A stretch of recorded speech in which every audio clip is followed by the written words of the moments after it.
You know, in 1988, when the Siad government was bombarding us, you know, they used to accuse us that we are ethnically Jewish, yeah. So that's why they targeted you? That's why they targeted us, and, you know, and you know, killed more than 200,000 people, you know. But I think it's a false accusation. But nowadays the extremists and the politicians in Mogadishu, they are calling the Al-Shabaab and Al-Qaeda to come to Hargeisa.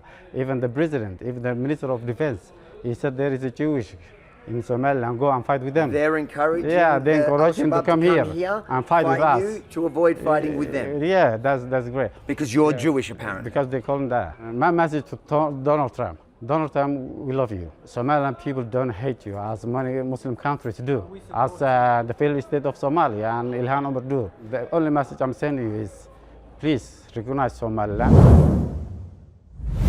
Avi Mini for Rebel News in the Horn of Africa on our special mission for the truth about Somaliland.com. What you're about to watch is another special report from here. And if you support our mission on the ground here, please consider chipping in to help us cover the costs, including our charter flights and our armed security. Damn, this is a safe place, but that makes me feel a lot safer. The truth about Somaliland.com. Check out all our reports, support the mission, and make sure to share the truth. We used to be the leading party of this country, around 14 years, yeah? And we lost this election, yeah. The new government of Abdurrahman Mohamed Abdullah won the election 2024. But before that, I used to be the General Director of Somaliland Ministry of Information. And when we lost the position, I've been nominated to be the spokesperson of the new and opposition party of Colombia. And that's what the Democrats are all about. You know, we come to power, we live it peacefully. Yeah, we don't fight. It is our culture. Yeah, and always to select the people we need. Yeah, we don't fight to go to the position, but we persuade and we, you know, and talk to the people to elect us for our capacity and capability, not by power. And the only problem we have is the surrounding countries of East Africa. They are all authoritarian or dictators. Like Ismail Omar Guelleh, the Djibouti president, he's a dictator. He's running, I think, the sixth term. I think now he's leading that country more than 25 years. Yeah, and he's still standing to run for the president. And there is no opposition party who's running with him. And that is the problem we face. But Somaliland, we born being a democratic society. That's why we fought against the government of the dictatorship of Siad Barre, which we wrongfully united in 1960.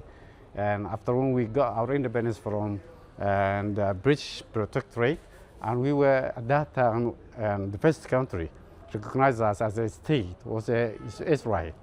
And they recognized us again, and we're really thankful and grateful for them, and we will remember them for the rest of our life. I can feel it. I feel the love walking the street. But my question is, what's the secret to success? Why is it a thriving democracy when all the cards were stacked against it? The fact that for, 34 years, it has been unrecognized, but that hasn't stopped the democracy from working. Because it is good, I felt it went through our veins, yeah? We were born to be a free society, yeah? You know, in 1988, when the Siad government was bombarding us, you know, they used to accuse us that we are ethnically Jewish, yeah? Though it was not right, and we don't believe that it is true, but they used they claim, and they were telling everyone that we are from Jewish society, especially.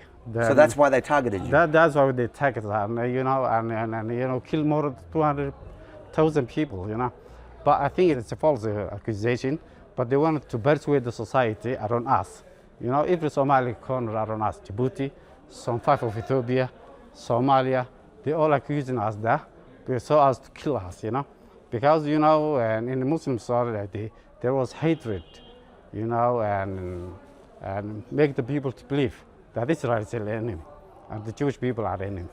Yeah, and everyone when he is told that we are from Jewish, he become. You become the enemy. Yeah, we'll become the enemy and attack. And today, when Israel recognized us, they said, "What did we used to tell you?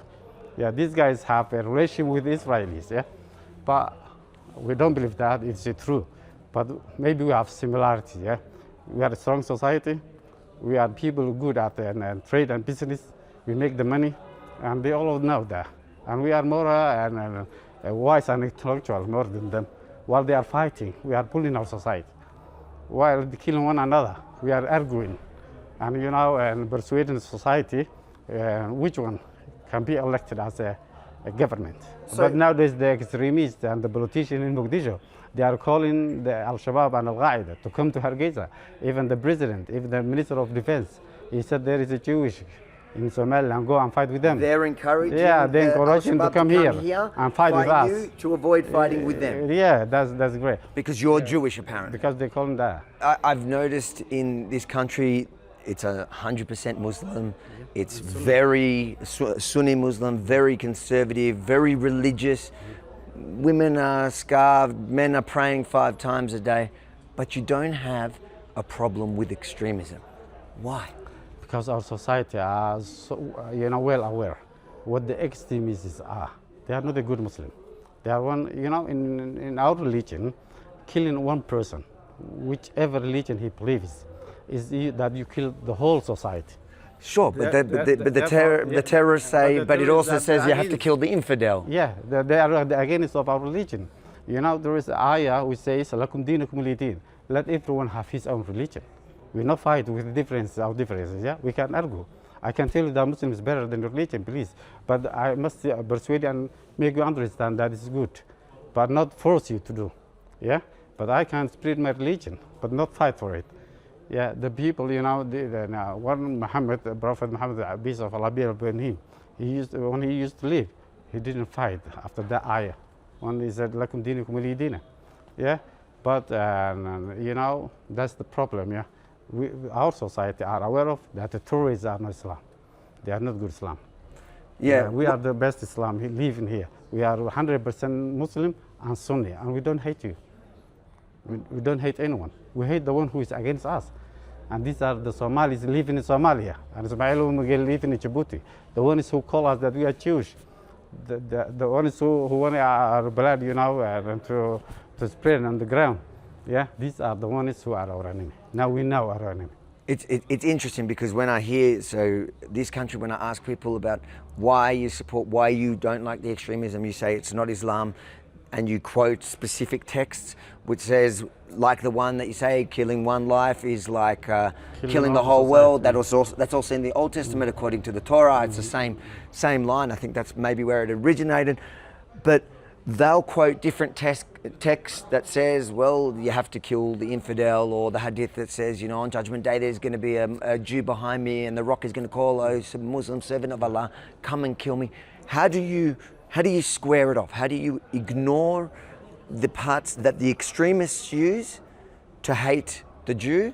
How do you ignore that, or how do you focus on the parts of the Quran or the Hadiths or whatever that talk about peace and not killing the infidel? Before we capture our country again, after 1991, when we overthrown the former dictatorship of Ziad Barre, we used to fight more than 10 years. And we've been massacred and killed.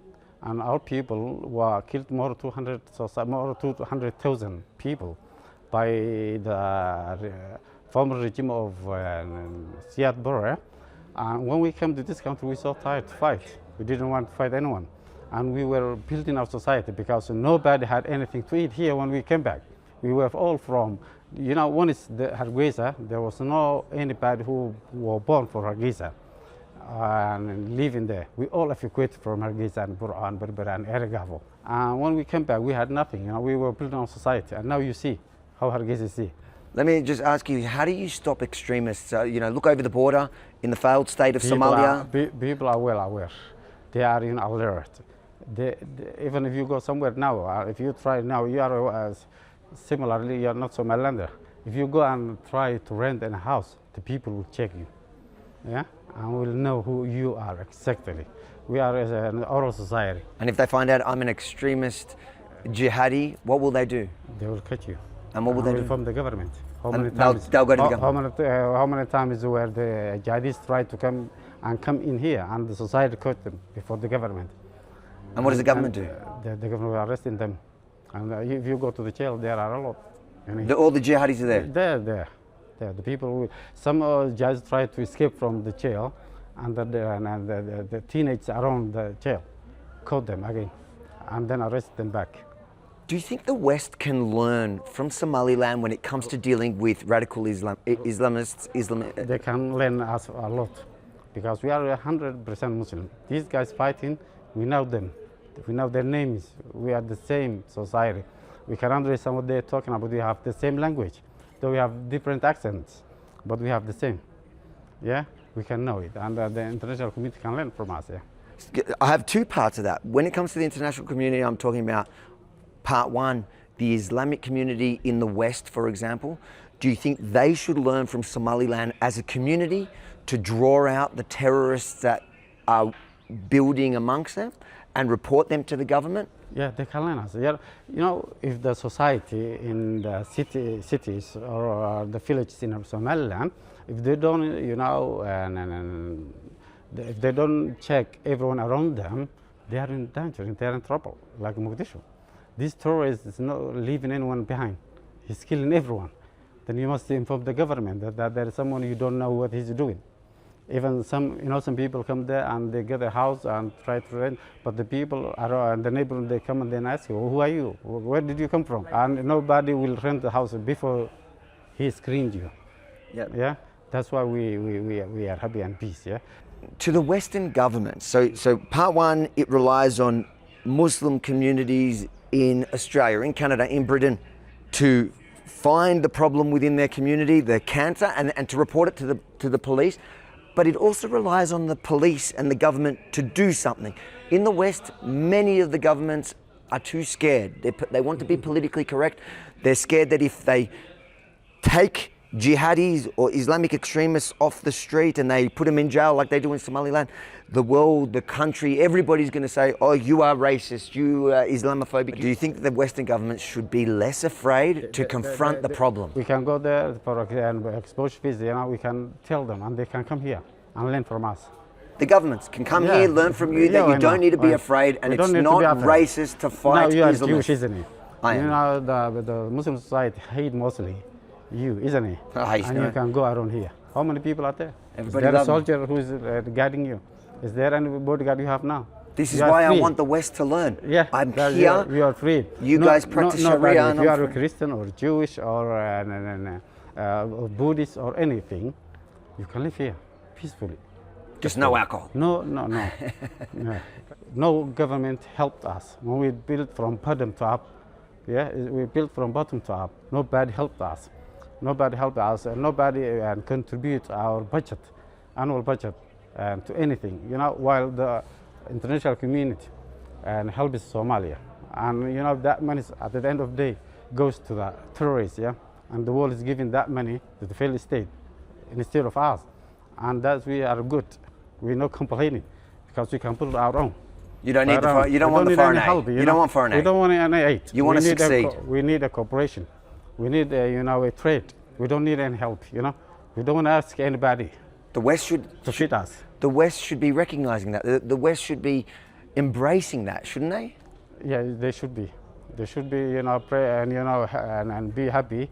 The Western must be happy and help us and make us example to the other countries. You know, where the dictators are still ruling or fighting. And you know, we can be, for example, for all this. Yeah. What's the unemployment rate here? I couldn't really find it. And really, you see, this country, yeah, still, our budget is not good, and we don't collect all our taxes here, and the employment rate is so high, but still we are happy. Yeah. Unemployment still is so high. But still we are happy. How do the unemployed people survive? Is there a welfare system? Because we help one another. Is it a welfare system, or is it just friends, just a family community? There is no welfare system, but we help one another. Everybody depends on his family. You know, when I work, my house there is more than 10 people, and I help my brothers who do not work. Yeah, that we help one another. So it's not forced through taxation. No, it's a culture. It's culture. It's a culture and religion. Yeah, and we live each other. Yeah, our religion tells us to feed and help our brothers and sisters. Yeah, and our culture is so. Why We is depend unemployment one high? another, yeah? Why is unemployment high? Because, you see, and we are not recognized. We can't get a loan from any international organization. We are not member of IFM. We are not member of World Bank. That's why it's high. Because we cannot take any loan from any country. So your economy is It's so narrow, restricted, but yeah, it's restricted. but it's still doing Yeah. well but for what it we're is. still doing well, and we are happy still. What's your message to Donald Trump if he's watching this now about recognition? My message to Donald Trump. Donald Trump, we love you. Somaliland people don't hate you as many Muslim countries do, as the failed state of Somalia and Ilhan Omar do. We love you. The only message I'm sending you is, please recognize Somaliland. This country will be, will add the world something unique and interesting. We can contribute a lot of things. Yeah, we can take part the peace in the Middle East and everywhere. If we join to the Abraham Court, we'll teach the Muslim countries that our religion doesn't want anybody to be guilty, that we can live together peacefully with Israel, with America, with everyone. That's the only message I have. But we need to be recognized by international community. Please don't let the African dictators to tell you that we are, and if you recognize that the peace of East Africa will be in hell. No, it's the opposite. On the contrary, Somaliland, if Somaliland is being recognized, Somalia will be a peace. We know how to rule them. We are their brothers, but we are not in the same IQ, and we are not in the same culture. They always tell that we have the same culture. We don't have. If we have the same culture still, we should be in problematic now. We are not, but we can solve the problem going around East Africa if we've been recognized. And thanks to Benjamin Netanyahu and his team for recognizing us, and all Jewish society. We're saying thank you, brothers. If you enjoyed this report, make sure to like, comment, share, then head over to thetruthaboutsomaliland.com. Check out all our reports, our interviews, our stories from here in Somaliland. Then make sure to sign and share the petition. And finally, if you support our mission here on the ground, please consider chipping in to help us cover the costs. They were exuberant. We're talking about charter flights, travel, fixes, security, food, everything. Cost a lot more than we thought, but I think it was worth it. TheTruthAboutSomaliland.com. It's all there.